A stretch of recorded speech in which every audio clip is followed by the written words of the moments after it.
दोस्तों, मैं फिर अर्जुन भाई एक बार आप लोगों के बीच में अपने यूजुअल परिवार की तरफ से क्लास लेकर के। तो चलिए दोस्तों, स्टार्ट करते हैं आज की क्लास।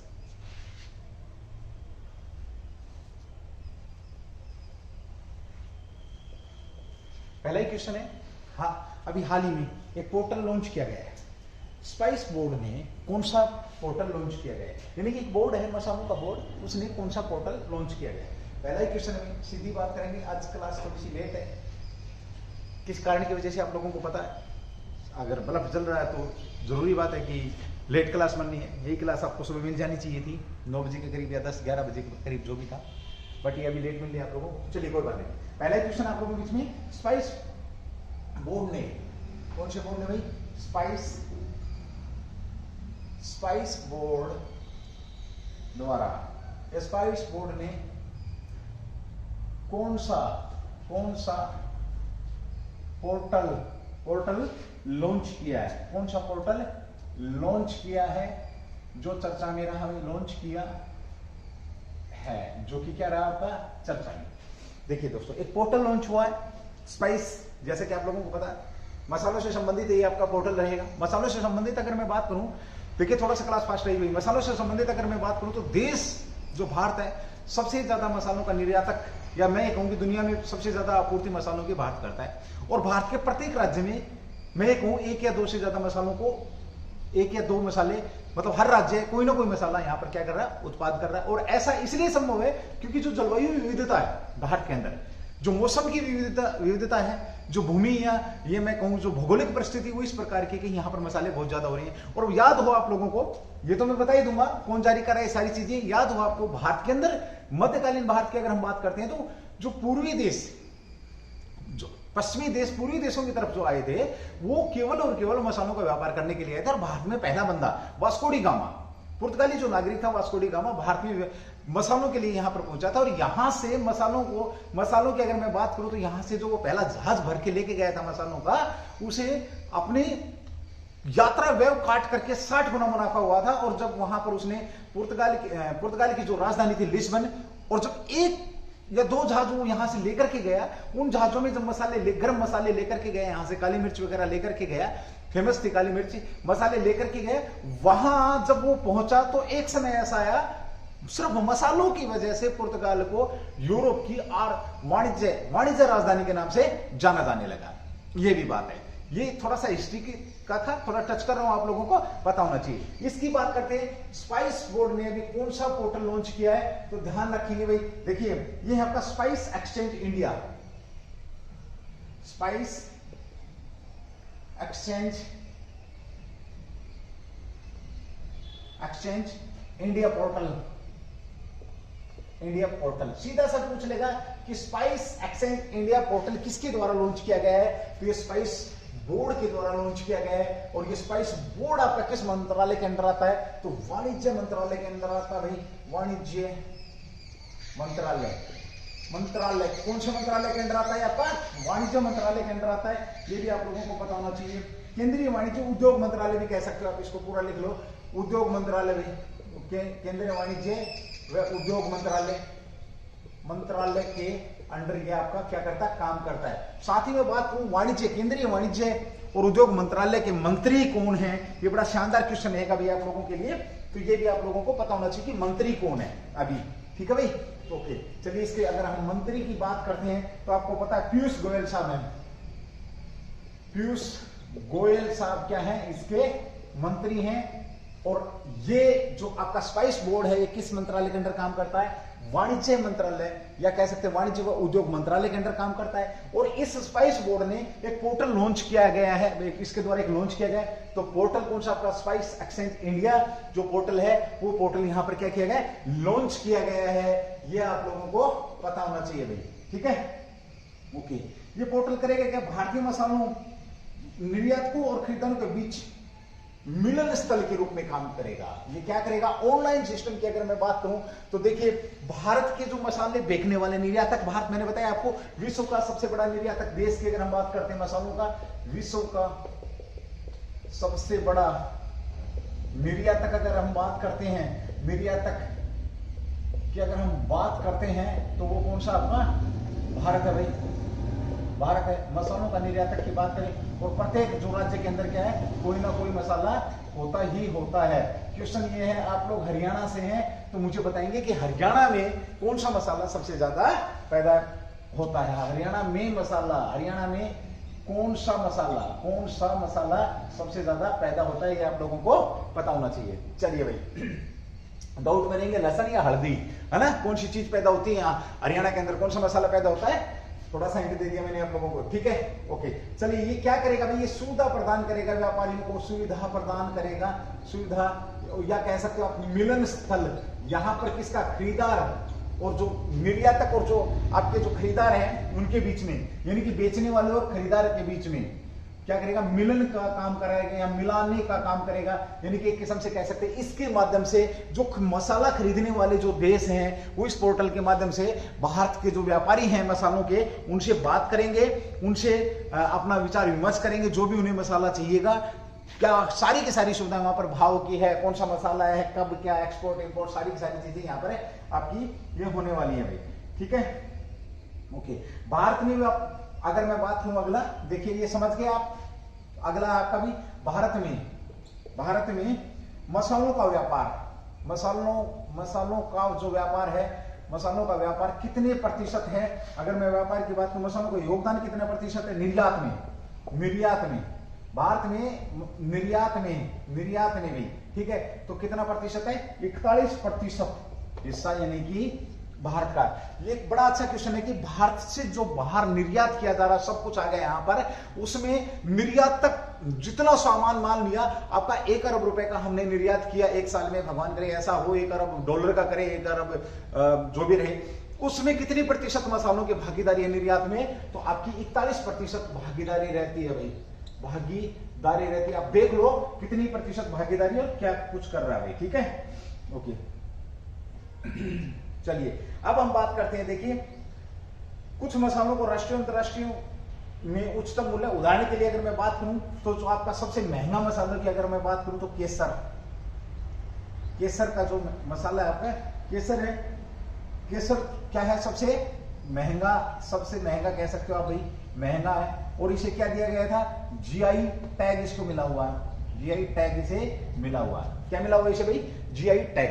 एक बहुत शानदार सा क्वेश्चन आप लोगों का यहाँ, और एक बार इस क्वेश्चन को क्लियर कर देता हूं, उसके बाद इस पे बात करेंगे। देखिए मैंने बात करी कि स्पाइस बोर्ड ने कौन सा, तो स्पाइस एक्सचेंज इंडिया, सीधी सी बात है, व्यापारियों को मिलाएगा, जो भी हम देख रहे हैं विश्व में सबसे बड़ा निर्यातक भी यही है। साथ ही बात करें किस मंत्रालय के अंदर, वाणिज्य उद्योग मंत्रालय के अंदर भाई पीयूष गोयल साहब इसके मंत्री हैं, ये सुविधा प्रदान कराएंगे, सारी बातें होगी। अब यहाँ पर बात है कि महंगे मसालों में तो केसर है, जैसे कश्मीर के अंदर केसर पैदा होता है, ये बहुत ज्यादा महंगा है और इसे जीआई टैग दिया गया है। अब आप लोगों ने पढ़ा होगा, बहुत पढ़ा होगा कि जीआई टैग उसको मिल गया, जीआई टैग उसको मिल गया, फलाने, ये है क्या, ये बीमारी क्या है, इसके ऊपर बात करूंगा। बहुत शानदार क्वेश्चन आप लोगों को देके जाऊंगा। देखिए याद कर लेते हैं कि जीआई टैग उसे दिया गया है, इसको फलाने को मिल गया, फलाने स्टेट ने इसको दे दिया, फलाना ढिमकाना, सारी बातें आपको पता है, बट ये है क्या, ये समझेंगे। बड़ा शानदार क्वेश्चन भी आप लोगों का।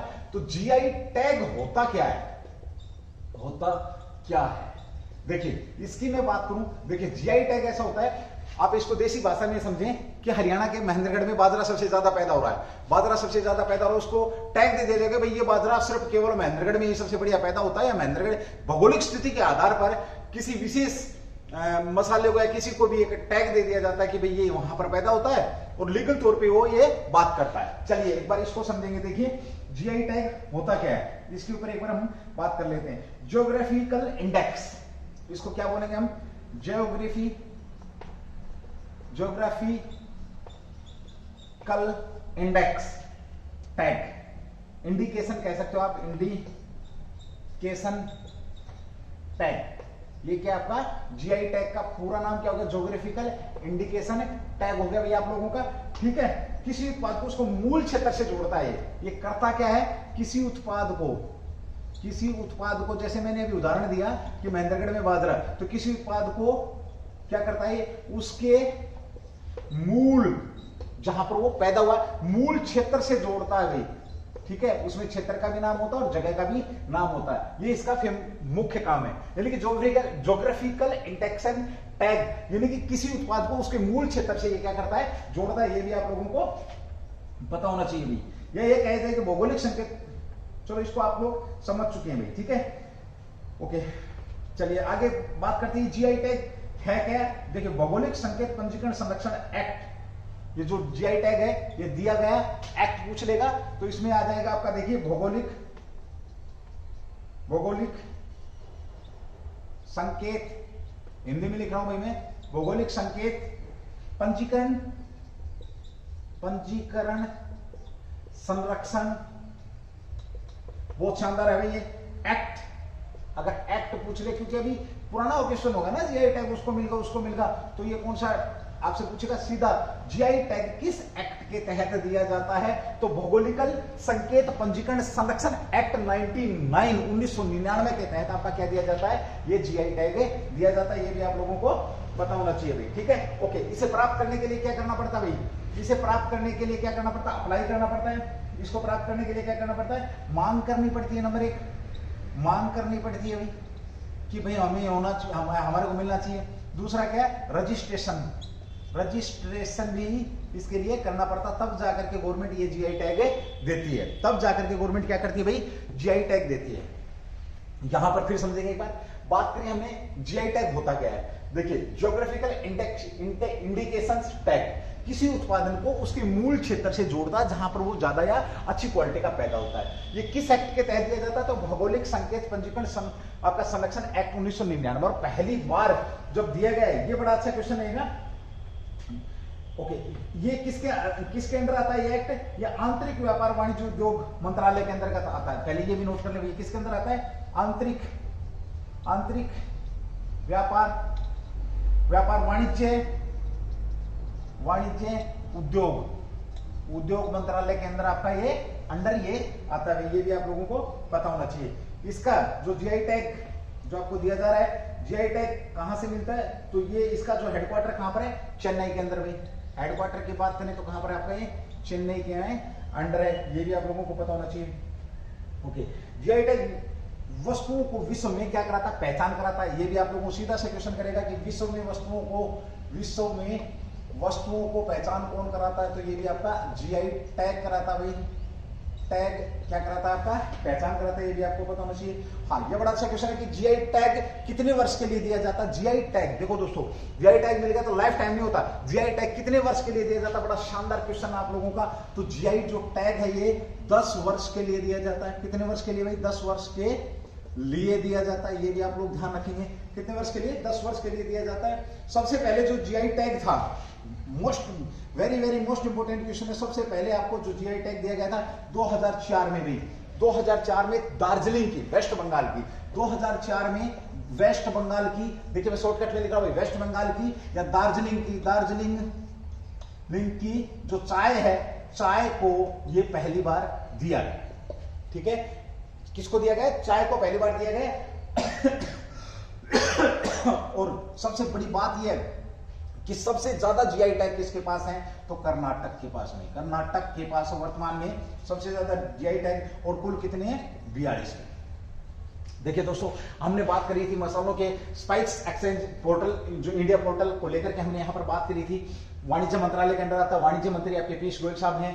इन्हें ये आपको पता है कि ये एक किस्म से आपका मसालों के व्यापार के लिए पोर्टल लॉन्च किया गया है। ऑनलाइन यहाँ पर मिलाप होगा निर्यातकों का और किसका? जो खरीदार है उनका यहाँ पर क्या होगा? मिलाप होगा। ये भी आप लोगों को पता है। साथ ही हमने बात करी मसालों में कि लगभग हर स्टेट के अंदर 1 से 2 मसाले पैदा होते हैं। साथ ही बात करी सबसे महंगे मसालों में गिनती किसकी होती है? केसर की होती है। केसर को जीआई टैग दिया गया था। केसर को जीआई टैग दिया गया, तो वहां से फिर हमने बात करी कि जीआई टैग किस अधिनियम के तहत दिया जाता है? तो पंजीकरण संरक्षण अधिनियम 99 के तहत ये क्या दिया जाता है? आपको जीआई टैग दिया जाता है। जीआई टैग का मतलब क्या होता है? किसी भी वस्तु को उसके मूल स्थान से जोड़ा जाता है या उसको प्रसिद्ध करने के लिए जाता है। विश्व प्रसिद्ध कौन सा टैग करता है? तो जीआई टैग वस्तु को क्या करता है? विश्व प्रसिद्ध करता है। ये भी आपको पता है। और सबसे पहले कब दिया गया? 2004 में दिया गया। किसको दिया गया? वेस्ट बंगाल की दार्जिलिंग की जो चाय थी उसको दिया गया। और सबसे ज्यादा जो जीआई टैग है वो किसके पास है मित्र? सबसे ज्यादा जो जीआई टैग है वो भाई और बहनों आपको पता है किसके पास है? कर्नाटक के पास। और लगभग कितने? 42 हैं। ये क्वेश्चन था आपका। आप इसमें स्क्रीनशॉट ले सकते हैं या जो भी आपने करना हो कर सकते हैं। बहुत शानदार क्वेश्चन है, ये आप लोगों को पता होना चाहिए भाई। ठीक है, चलिए इसको मैं रफ कर रहा हूं। अगर किसी ने इसका स्क्रीनशॉट लेना तो ले सकते हैं। अगला भी क्वेश्चन आप लोगों के बीच में बहुत बढ़िया क्वेश्चन आ रहा है।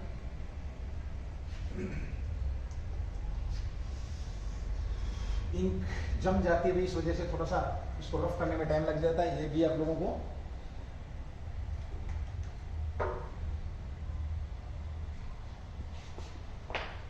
पढ़ते रहेंगे भाई, तब तक एक बार मैं इसको रफ कर रहा हूं, ठीक है। चलिए भाई, बहुत शानदार क्वेश्चन है आपका, अगला भी, और उसके ऊपर हम बात करने वाले हैं। चलिए भाई, अभी हाल ही में किस देश ने, क्वेश्चन है आपका, अभी हाल ही में किस देश ने ऑनलाइन सेफ्टी बिल पारित किया है? बहुत अच्छा क्वेश्चन भाई। यानी कि अब जैसे हम किसी के ऊपर कुछ बोल देते थे, जैसे कुछ कमेंट्स कर देते हैं सोशल मीडिया के ऊपर आकर के, तो उस चीज को लेकर के बिल पारित किया, बड़ा अच्छा, काश ये भारत के अंदर भी हो जाता है। ट्रोल कर सकते हैं, जैसे हम किसी को कुछ बोलते रहते हैं, किसी के बारे में कमेंट्स पास कर देते हैं ऑनलाइन, तो उसको लेकर के एक बिल पास किया है। तो पूछा जाएगा भी हाल ही में चर्चा में रहा ऑनलाइन सेफ्टी बिल किसने पारित किया है? ये बड़ा शानदार क्वेश्चन है, ठीक है। चलिए उसके ऊपर बात करेंगे।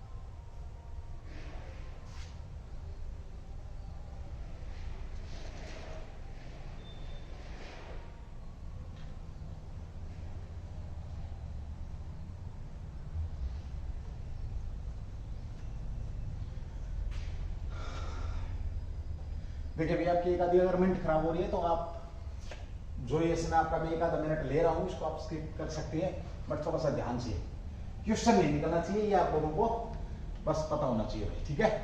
चलिए, अभी ऑनलाइन सेफ्टी बिल की बात हुई है, तो सीधा सा लिखेंगे, शॉर्टकट में लिखेंगे, किस देश ने online safety bill, question number 2, तो ऑनलाइन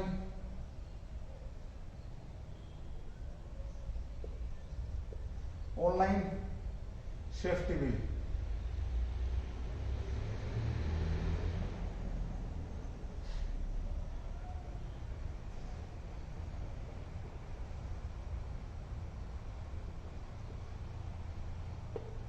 सेफ्टी बिल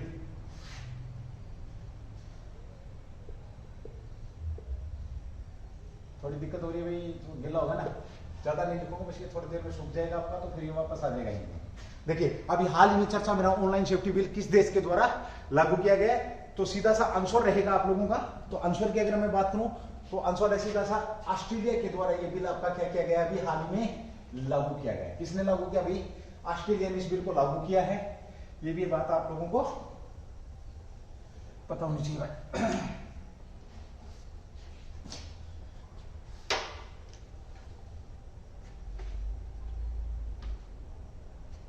किसने लागू किया भैया? आपका आंसर की अगर हम बात करें तो ऑस्ट्रेलिया द्वारा इसको लागू किया गया।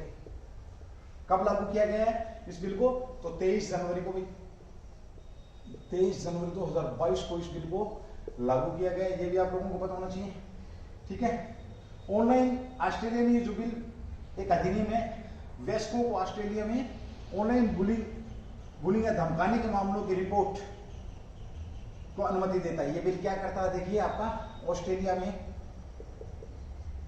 में जो ऑनलाइन धमका देते, तेरे को देख लूंगा मैं, तेरा ये कर दूंगा, मैं तेरा वो कर दूंगा, उस बात को लेकर के ये बिल यहाँ पर उनको सेफ्टी प्रदान करता है। जैसे किसी को बोलते हैं ना, तू मिलना मेरे को वहां, मैं तेरा ये कर दूंगा, फलाना ढिमकाना, बहुत सारी बातें आप समझ रहे हैं, कौन क्या बोल सकते हैं, वो तो वो है जैसी दुकान वैसा माल मिलेगा भी, ठीक है, ओके। तो इसमें क्या होता है? ऑनलाइन बुलिंग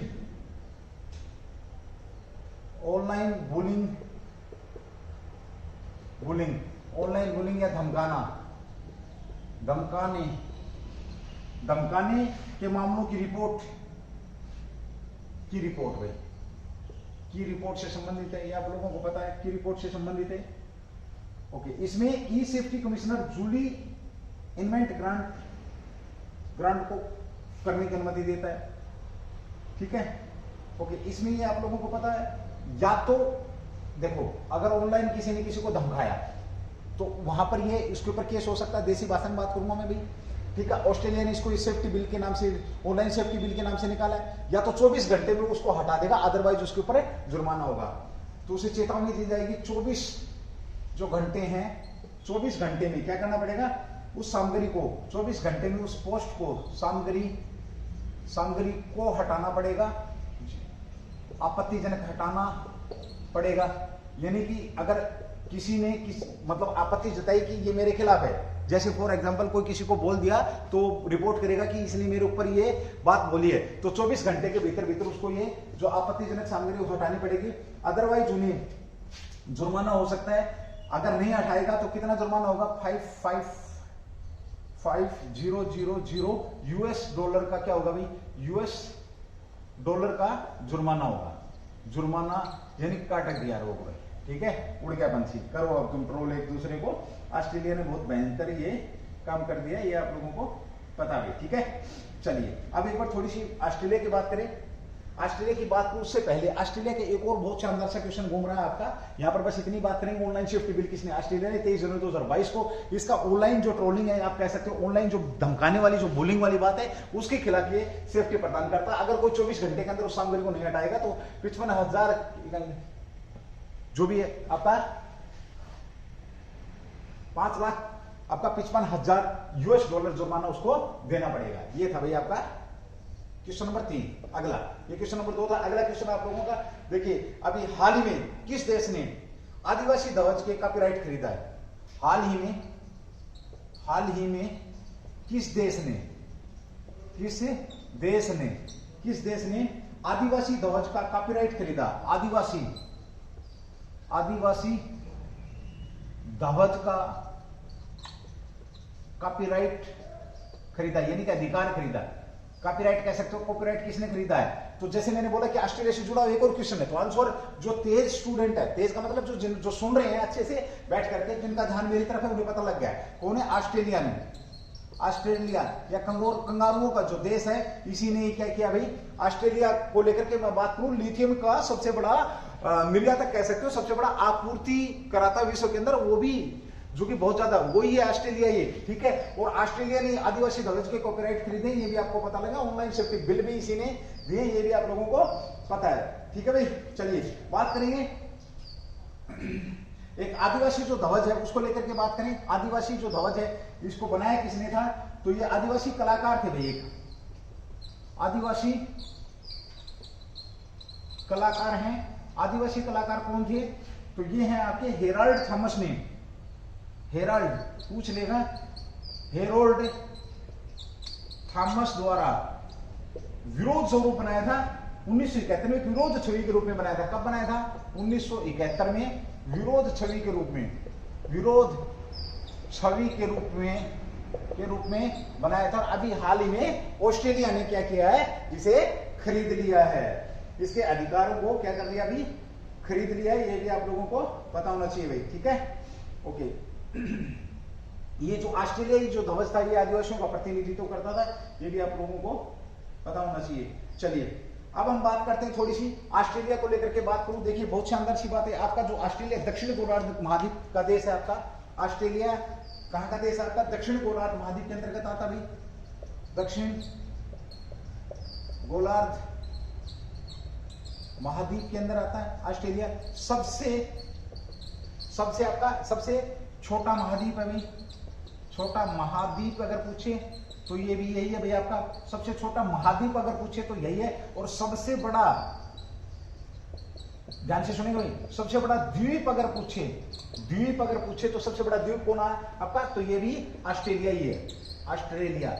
अगर सबसे बड़ा द्वीप की बात करें तो भी यही है, सबसे छोटा बात करें तो भी यही है भाई, ठीक है, ओके। दुनिया का सबसे बड़ा द्वीप हो गया, दक्षिण गोलार्ध हो गया। चलिए राजधानी क्या है इसकी थोड़ी सी बात कर लेते हैं। ऑस्ट्रेलिया की जो राजधानी है, राजधानी कैपिटल की अगर हम बात करें, राजधानी की अगर हम बात करते हैं तो ये कैनबरा भाई, क्या है आपकी? कैनबरा क्या है यहाँ की राजधानी है। सबसे बड़ा नगर ऑस्ट्रेलिया का अगर हम बात करें तो सिडनी है। कौन सा आपका भाई? सिडनी है, ये भी आप लोगों को पता होना चाहिए, ठीक है। राष्ट्रीय भाषा क्या है? भाषा की अगर हम बात करते हैं तो भाषा आप लोगों को पता अंग्रेजी है भाई, कैसी है? अंग्रेजी है, भाषा अंग्रेजी रहेगी, ठीक है, ओके। अब थोड़ी सी बात कर लेते हैं किसके ऊपर, जब ध्वज की बात चली थी तो अब थोड़ा सा देखिए, मेरे शहर में कितनी भी कोशिश कर लूं रुका नहीं जाता है, एक बेहतरीन कंटेंट दिए बगैर क्लास आपकी लंबी जाने के चांसेस होते चले जाते हैं। मैं क्या करूं भाई, ठीक है, समय नहीं है, आप लोग जानते हैं। चलिए राष्ट्रीय ध्वज की बात करेंगे थोड़ी सी यहाँ पर। तो राष्ट्रीय ध्वज, भारत के राष्ट्रीय ध्वज की यहाँ पर मैं बात करूंगा एक बार। देखेंगे भाई, इधर देखेंगे एक बार भारतीय राष्ट्रीय ध्वज के बारे में जो थोड़ी सी बात बताने वाला हूं आप लोगों को। चलिए भाई, राष्ट्रीय ध्वज की बात करें। देखिए सबसे पहले तो इसका नाम अगर लें तो क्या नाम, क्या नाम अगर पूछे तो बेसिक सा क्वेश्चन है, तिरंगा भी कहा जाता है। रंग तीन है ये तुम्हें पता है, इसलिए तिरंगा कहा जाता है। जो चक्कर है जिसके अंदर 24 तिलियां हैं वो गहरा नीला है, ये भी आप लोगों को पता है। तीन रंग है, तीन रंग कौन कौन से? केसरिया होगा आपका, सफेद, केसरिया सफेद और हरा। केसरिया वीरता का प्रतीक है, सफेद हरा आप लोगों को पता, सफेद शांति का प्रतीक है, सारी चीजें आप लोगों को पता है भाई, ठीक है। ओके, मानक की एक बात करें, राष्ट्र झंडे को बनाने के, देखिए मोस्ट इंपोर्टेंट क्वेश्चन है, झंडे बनाने का मानक कब तैयार किया गया था कि भाई झंडे का स्वरूप ये होगा, इसका जो आकार है वो इस टाइप से होगा, कि कितना आकार इसका होना चाहिए, एक फिक्स जो इसके मानक तय किए गए थे। झंडे को बनाने के मानक कब तय किए गए थे ये बता देता हूं। 1968 में भाई, कब तय किए गए थे? तो 1968 में इसे किया गया था, ये भी आप लोगों को पता है, मानक तय किए गए थे, ठीक है भाई। और पहली बार भारत में इस ध्वज को कब फहराया गया? तो 7 अगस्त 1906 पहली बार भारत की अगर हम बात करते हैं। भारत वैसे तो अगर पूछे कि राष्ट्रीय ध्वज के रूप में तो मैडम भिकाजी कामा ने, जर्मनी, स्टुअर्ट, वो सारी चीजें आप लोगों को पता है, ठीक है। ज्यादा समय खराब नहीं करूंगा, शॉर्टकट में चल रहा हूं, देख लेना। सबसे पहले राष्ट्रीय ध्वज के रूप में, लेकिन वो तिरंगा नहीं था, ध्यान रखना, वो आपका बहुरंगीय था। जर्मनी स्टुअर्ट गार्ड के अंदर जो मैडम भिकाजी कामा ने उसको फहराया था, ठीक है। ओके, 7 अगस्त 1906 भाई, 7 अगस्त 1906 की मैं यहां पर बात कर रहा हूं। भारत के अंदर जो तिरंगे की बात हो रही है पहली बार, ठीक है भाई। ओके, ये चीजें सारी आपकी हो गई हैं। अब जब देश की बात चल रही है तो मैं एक बार इसको थोड़ा सा रफ करूंगा। कुछ चीजें जो आपको शॉर्टकट में मन मान नहीं रहा मेरा, बिना बताए मैं बता देता हूं। तो इसको मैं रफ कर रहा हूं ऑनलाइन, जो आपका ऑस्ट्रेलिया था, ऑस्ट्रेलिया को रफ कर रहा हूं। ऑस्ट्रेलिया को नहीं, मतलब ऑस्ट्रेलिया का जो क्वेश्चन है उसको रफ कर रहा हूं भाई, ठीक है। उसके ऊपर बात करेंगे हम थोड़ी सी एक बार। बिल्कुल बेसिक सी चीजें कई बार दिमाग से निकल जाती हैं, तो यहां नोट कर लेंगे। जैसे पूछ लेगा पशु कौन सा है, पक्षी कौन सा है, ये सारी चीजें राष्ट्रीय पशु की बात करेगा तो यहाँ पर दिक्कत हो जाती है काफी बार भाई, ठीक है। अब बड़ी बड़ी चीजें, गहरी बातें नोट कर लेते हैं, लेकिन जो बेसिक सी, बहुत बेसिक सी जो चीज होती है उसे क्या कर जाते हैं, छोड़ जाते हैं, ठीक है। उसके ऊपर मैं यहाँ पर बात कर रहा हूँ आप लोगों से।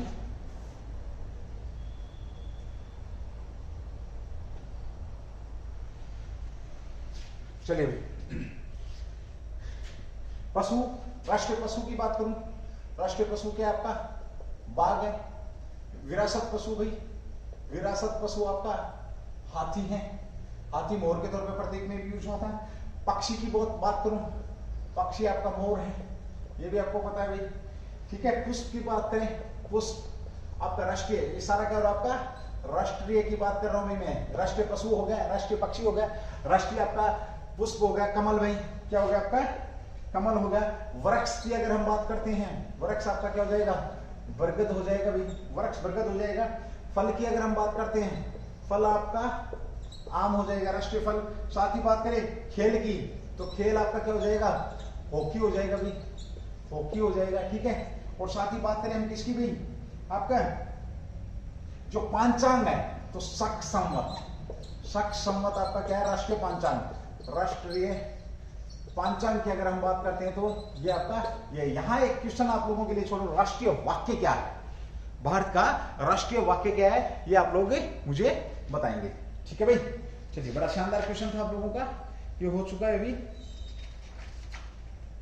बढ़ते रहेंगे भाई, आगे बढ़ते रहो, चलते रहो, बहुत शानदार भाई, ठीक है। अभी हाल ही में बहुत बेहतरीन क्वेश्चन आप लोगों के बीच में और आ रहा है। अभी किस उद्योगपति को क्या अवार्ड दिया गया है, अभी हाल ही में किस स्टेट ने, किसी स्टेट ने जो आपके रतन टाटा हैं उन्हें अवार्ड दिया है, उसके ऊपर मैं थोड़ी सी यहां पर बात करूंगा। बड़ा बेहतरीन क्वेश्चन आपका वहां से बन सकता है, ठीक है। जाएंगे नहीं छोड़ करके क्लास को, कभी सोचे कि टाइम ज्यादा खराब हो रहा है तो बने रहेंगे। बहुत बेहतरीन क्वेश्चन आप लोगों के बीच में और देने वाला हूं। असम वैभव पुरस्कार, अभी हाल ही में चर्चा में रहा, असम वैभव पुरस्कार किस उद्योगपति को दिया गया? असम वैभव पुरस्कार अभी हाल ही में दिया गया। चर्चा में रहा, किसे दिया गया भाई, किसे दिया गया? असम वैभव पुरस्कार की यहां पर बात हो रही है। तो देखिए सबसे पहले तो बात करूं मैं असम सरकार ने, तो किसने दिया भाई? असम सरकार द्वारा ये दिया गया। किसके द्वारा दिया गया? असम सरकार के द्वारा दिया गया। कब दिया गया आपका? ये 24 जनवरी को भाई, 24 जनवरी 2022 को दिया है। किसने दिया है? जो असम के, ये दिया किसको गया भाई? रतन टाटा को, रतन टाटा भाई, रतन टाटा साहब को ये अवार्ड दिया, असम वैभव पुरस्कार दिया गया। ये उद्योगपति हैं भारत के, और मैं कहूं तो देशभक्त भी हैं भाई, ठीक है, ना केवल उद्योगपति हैं बल्कि देशभक्त है। ये वही बंदा है, ये वही पॉजिटिव सोच रखने वाला बंदा है। किसी ने बोला इनको कि साहब आप इस गाड़ी में चलने, आप BMW क्यों नहीं खरीद लेते? तो बोला BMW इतनी जल्दी नहीं खरीद सकता भाई, मैं थोड़ा सा समय चाहिए मेरे को BMW की।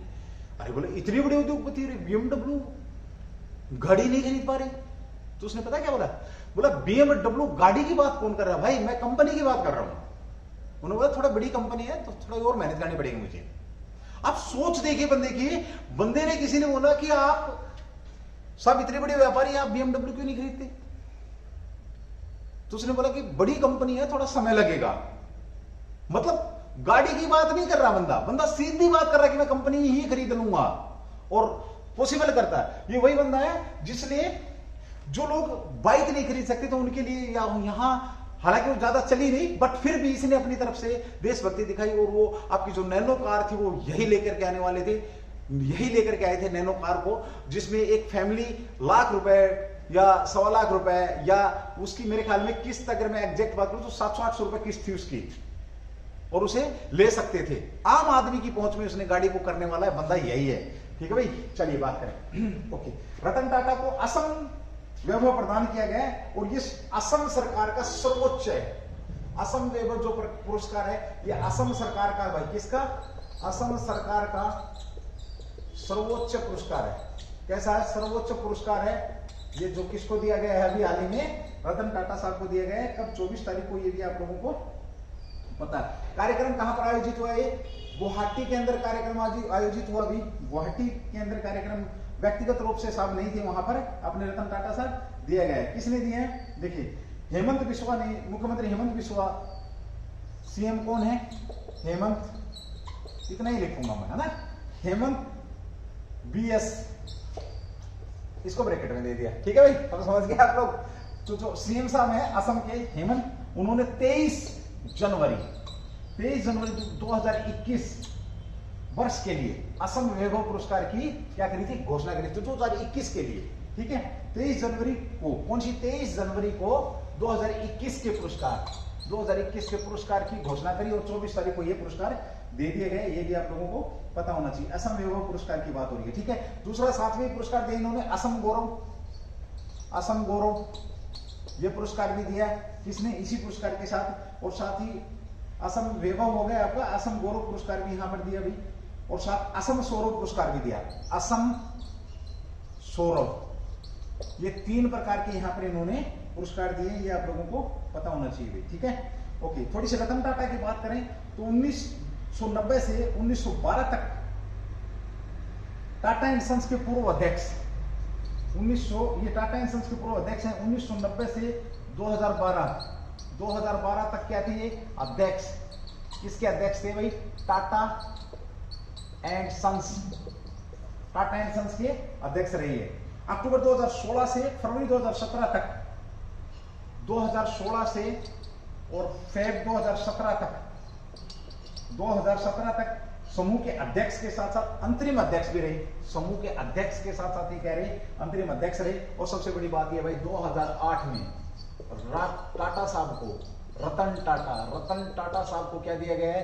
टाटा साहब को पद्म भूषण पुरस्कार मिला। कौन सा पुरस्कार दिया गया? 2008 में पद्म विभूषण। और पद्म भूषण कब दिया गया?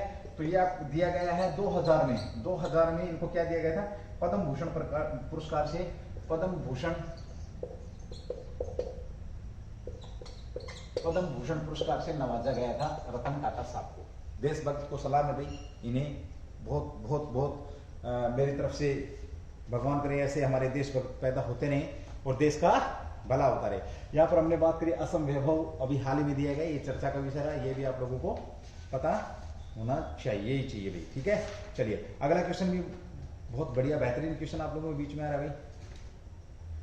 ये भी आपको 2022 में हो सकता है, आने वाले समय में आपको क्या करेगा, तंग करेगा। अमित शाह ने अभी हाल ही में जिला सूचकांक जारी किए हैं, इसका संबंध कहां से है?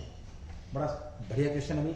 अमित शाह ने क्या किया, अभी जिला सूचकांक जारी किया है, तो इसका संबंध कहां से है? अभी हाल ही में जो जिला सूचकांक जारी किया गया है, इसका संबंध कहां से है? सीधी सी मैं यहां पर बात करूंगा,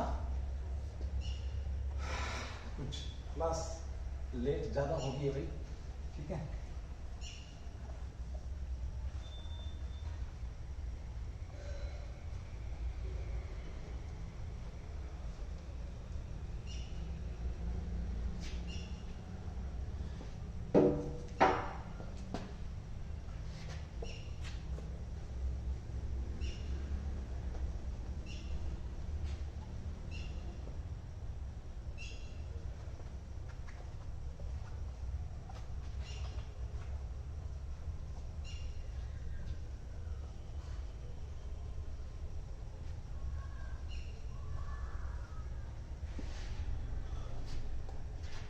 अमित शाह ने जिला सूचकांक जारी किया। अमित शाह ने जिला सूचकांक जारी किया, जिला सूचकांक में इंडेक्स सूचकांक जारी किया है। संबंध कहां से है, संबंध कहां से है इसका, या कहां पर किस स्टेट का जारी किया है? तो अमित शाह ने किया है। आपको पता है गृह मंत्री हैं आपके, साथ ही बात करूं आपके सहकारिता मंत्री हैं, सहकारिता मंत्री। अगर पूछ रहे सबसे नया मंत्रालय कौन सा आपका, तो यही है। और इन्होंने कहां पर किया भाई, JNK के अंदर जारी किया। कहां किया, जम्मू और कश्मीर के अंदर इन्होंने जिला सूचकांक जारी किया है। शीर्ष 5 जिले इस सूचकांक में जो अमित शाह ने दिए, 5 जो जिले हैं टॉप पर हैं आपके। शीर्ष 5 जिलों में कौन कौन सा हो जाएगा आपका भाई, जम्मू है, कश्मीर राज्य के लिए जारी किया इन्होंने जम्मू, सॉरी भाई, जम्मू कोमा डोडा, डोडा कोमा सांबा कोमा पुलवामा, पुलवामा कौन भूल सकता है इसको, और आपका श्रीनगर, श्रीनगर।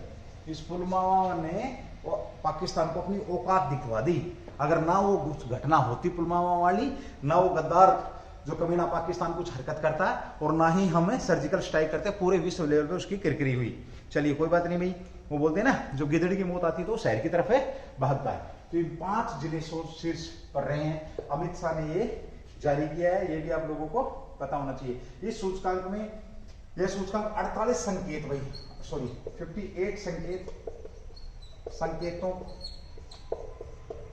और 116 प्लस 116 116 बिंदु का उपयोग करके तैयार किया गया है। 116 बिंदुओं का उपयोग किया गया है। यहां पर पूछ लेगा, यानी कि इतनी एंगल लगाए गए तब जाकर के ये हुआ आपका। इसमें जैसे कृषि है, व्यापार है, नवाचार है, शिक्षा है, रहना है, खाना पीना, तो सारा गांव की बसावट है, उसमें पूरी स्वच्छता है, सारा सब कुछ इसके अंदर 116 के अंदर आपका पूरा सब कुछ आ जाएगा। ये भी आप लोगों को पता होना चाहिए, ठीक है। ओके, अभी हाल ही में अगला क्वेश्चन नंबर 7, अभी हाल ही में विश्व बैंक चर्चा में है भारत में।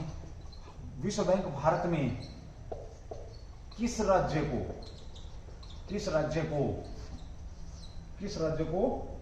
1000 करोड़ रुपए, 1000 करोड़ रुपए का ऋण प्रदान करेगा?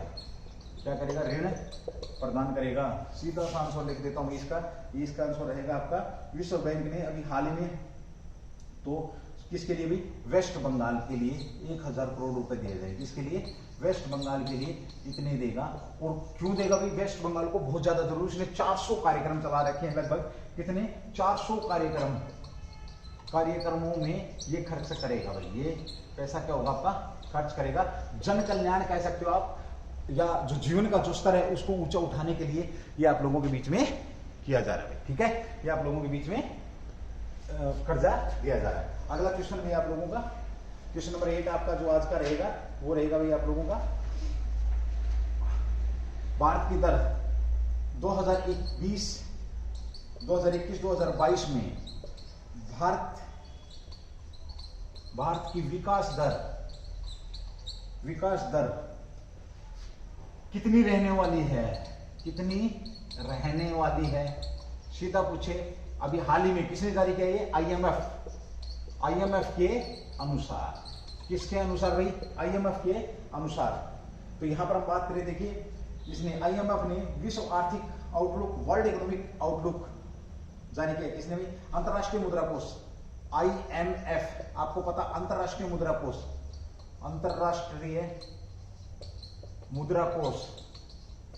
कोष ने आपका विश्व आर्थिक outlook, world economic outlook WEO जारी किया है। ये क्या हो गया आपका? वर्ल्ड इकोनॉमिक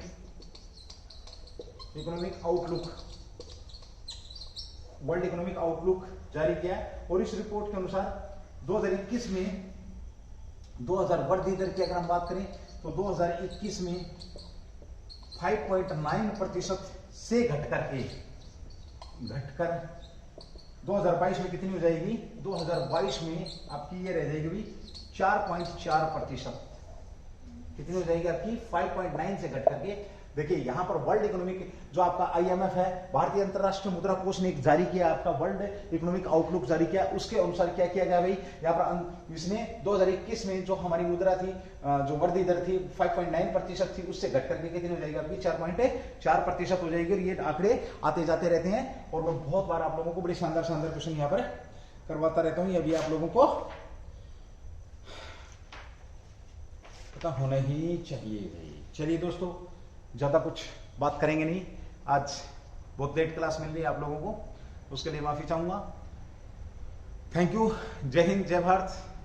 मुझे पता है कितने लोग क्लास देख रहे हैं, कितने नहीं देख रहे हैं। जो आपने करना है आपके हाथ में है भाई, ठीक है। ज्यादा कुछ नहीं बोलूंगा मैं। बार बार अगर बोलूं कि लाइक करो, सब्सक्राइब करो, मेरा ये बोलने का मतलब यही है ना कि सर का ये याद दिलाते रहते हैं, टॉर्चर करते रहते हैं ना। ऐसा कुछ भी नहीं है। आप खुश रहिए। अगर आप नहीं शेयर कर सकते, बस एक ही हल्का सा, मैंने एक दिन और भी बताया था, मुझे एक हल्का सा दुखी रहता है कि मेरा जो टीचिंग मेथड है, जो मेरा जो कंटेंट है, उसका लोग आकलन कर लेते, कह रहे ये तो 50 लोगों ने क्लास देखी है, अरे इसका क्या देखना, ये तो 100 लोगों ने क्लास देखी, इसका क्या देखना। चलिए कोई बात नहीं, समय सब चीजें करवाता है। Thank you. जय हिंद, जय भारत। Do the best. फिर मिलेंगे भाई।